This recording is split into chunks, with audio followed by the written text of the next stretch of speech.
Refined Awami League অর্থাৎ পরিশুদ্ধ আওয়ামী লীগ নামে নতুন আওয়ামী লীগকে দাঁড় করানোর চেষ্টা করছেন, তারা মূলত দিবা স্বপ্ন দেখছেন। সাধারণ মানুষ এ বিষয়ে কি মনে করেন জেনে নেব তাদের কাছ থেকে। 16 বছর যা অত্যাচার ও জুলুম করেছে, সেই জুলুমের মনে করেন আমরা অত্যাচারিতভাবে হয়েছিলাম, সেই আওয়ামী লীগ আমরা আর চাই না। অ্যাকচুয়ালি আওয়ামী লীগের কোনো রিফাইন্ড হওয়ার কিছু নাই, কারণ ওরা জন্মগতভাবে এই ধরনের, ওরা যতই ভালো হয়ে আসুক না কেন ভালো হওয়ার কোনো সিস্টেম নাই বা ভালো হবেই না। ভালো আওয়ামী লীগ কেউ নাই, বাদ দেওয়া যাবে না যে একটা ভালো এই খারাপ, সবই খারাপ। রিফাইন করে কি আনবেন আপনি? আগামীতে আওয়ামী লীগ যে ভালো কিছু করবে, আবার নতুন করে তারা দাঁড়াবে, এটা সম্পূর্ণটা ভিত্তিহীন, এগুলো সম্পূর্ণ বানোয়াট, মিথ্যা। এই রিফাইন আওয়ামী লীগই, এদের চরিত্র কখনো পরিবর্তন হবে না। তারা লুটপাট করে সবই লয়ে গেছে। তারা যদি দেশপ্রেমিক থাকতো একজনও, তাহলে দেশের জন্য তারা কিছু করতো। তারা কিছুই করেনি, তারা সমস্ত সম্পদ এই দেশ থেকে তারা লয়ে গেছে। আওয়ামী লীগ যে দিবস স্বপ্ন দেখছে সেটা সম্পূর্ণ ভুল। এটা কি বুকার শোকে বাস করে আওয়ামী লীগ যে দেশে ক্ষমতা আসবে বা আসার চিন্তা ভাবনা করলে সম্পূর্ণ তাদের ভুল হবে। রিফাইনিং অর্থটা কি এটা আমরা সঠিক জানি না, আর কি বুঝাইতেছে তাও আমরা জানি না। হাজার হাজার কোটি টাকা দুর্নীতি করে দেশ থেকে পাচার করেছে এই আওয়ামী লীগ আমরা আর এই বাংলাদেশে চাই না। বাপে যখন লক্ষ্মী বাহিনী তৈরি করলো, দেশের মানুষ পাক বাহিনী যতটুকু অত্যাচার করছে এর চেয়ে বেশি অত্যাচার করছে বরিশালের মধ্যে বাপের লক্ষ্মী বাহিনী। আর রিফাইনটা কি করবো আমরা বুঝান, এনে রিফাইন বলতে কোনো আওয়ামী লীগের কোনো শব্দ নাই। আওয়ামী লীগই দেশ বিরোধী লোক, লুটপাট লোক। কালো কালো সবসময় কালো, কালো কখনো সাদা হয় না।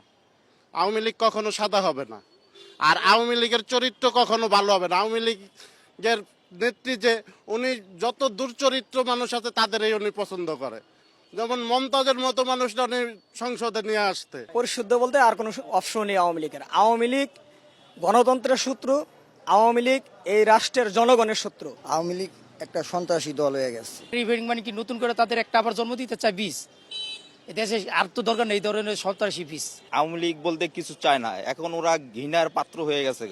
নতুন আর পুরান কিছু নাই, একদম ওয়ান টাইম ইউজ ওরা টু টাইম ডায়াবেটিস একদম ডাস্টবিনে ফেলাই দিতে হবে। অনেক ধন্যবাদ আপনাকে। দর্শক, আপনারা শুনছিলেন সাধারণ মানুষের প্রতিক্রিয়া। মূলত সাধারণ মানুষ সচেতন ভাবেই তাদের রাজনৈতিক বিশ্লেষণগুলো করছিলেন।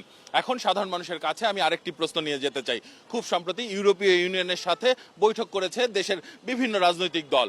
এর মধ্যে জামাত মন্তব্য করেছে যে আগামী নির্বাচন সুষ্ঠু করতে সব ভোট কেন্দ্র সিসিটিভি ক্যামেরার আওতায় আনার কথা জানিয়েছেন তারা। মূলত ইউরোপীয় ইউনিয়নের কাছে এই বিষয়ে সহযোগিতাও চেয়েছে দলটি। সাধারণ মানুষ কি মনে করেন, আগামী নির্বাচনের জন্য এমন স্বচ্ছতার প্রয়োজন রয়েছে কিনা? আমরা অবশ্যই এটাকে স্বাগত জানাই।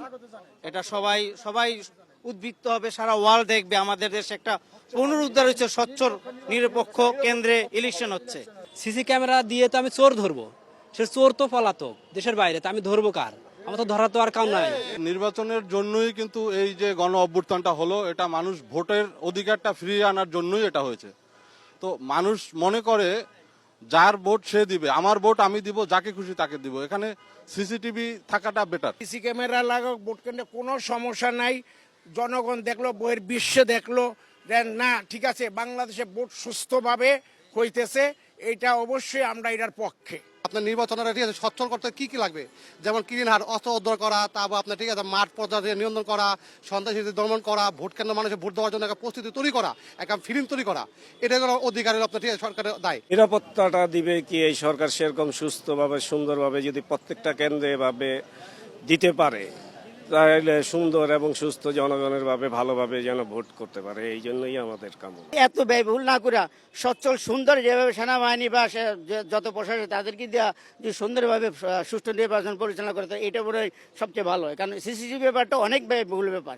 আমাদেরকে আগে প্রশাসন ঠিক করতে হবে। প্রশাসন ঠিক করে যদি আপনার নির্বাচন কার্যালয়গুলো যে আছে সব যদি নিরাপত্তা রাখে, ভোটও আসবে আরো দ্রুত। সিসিটিভি ক্যামেরাতে যেমন সরকার যদি চায়, নির্বাচন কমিশনের যদি সুষ্ঠু নির্বাচন অনেক দিবে, আমরা এটা অনেক সম্ভব আমাদের নির্বাচন দেওয়াটার জন্য। এই সিসিটিভির মাধ্যমে এটাকে কেন্দ্র করে যদি নির্বাচন বিলম্ব হয় তাহলে তো সিসি ক্যামেরার জন্য ক্ষতিকর। আর যদি নির্বাচন দ্রুত করে, সিসি ক্যামেরাও দ্রুত ব্যবস্থা করে, তাহলে আমাদের জন্য ভালো, আমাদের ভোটারদের জন্য ভালো, দেশের জন্য ভালো। গভর্নমেন্ট চাইলে সুস্থ নির্বাচন করতে পারে যে কোনো মূল্যে, যে কোনো ভাবে, যে কোনো অবস্থানে পারে। সিসিটিভি ক্যামেরাটা হলো একটা উসিলা, জাস্ট কালক্ষেপণ। সম্পূর্ণ স্যান্ডের মধ্যে দেওয়া সম্ভব না। সিসি ক্যামেরার প্রয়োজন হয়, অবশ্যই সিসি ক্যামেরা দেওয়া উচিত কিছু কিছু কেন্দ্রে। আর যদি মনে হয় যে সিসিটিভি দেওয়া উচিত না, তাহলে দেওয়া উচিত না, তবে ভোটটা খুব দ্রুত দেওয়া উচিত। আমরা এই দেশে কোনো সিসি ক্যামেরা চাই না। আমরা চাই গণতন্ত্র একটা সুন্দর নির্বাচন হোক, আমরা যে 17 বছর বা আশা পালন করাটা যে আমরা পূরণ করতে পারি। অনেক ধন্যবাদ আপনাকে। দর্শক, আপনারা শুনছিলেন সাধারণ মানুষের প্রতিক্রিয়া। সাধারণ মানুষ কিন্তু তাদের ভাবনাগুলো অসাধারণ, তাদের চিন্তা অনেক সূক্ষ্ম ও গভীর। দর্শক, জনতার কথা দেখতে প্রতি শনি, রবি, মঙ্গল এবং বুধবার চোখ রাখুন একুশে টেলিভিশনে। সঙ্গে থাকবো আমি আসিফ সুমিত।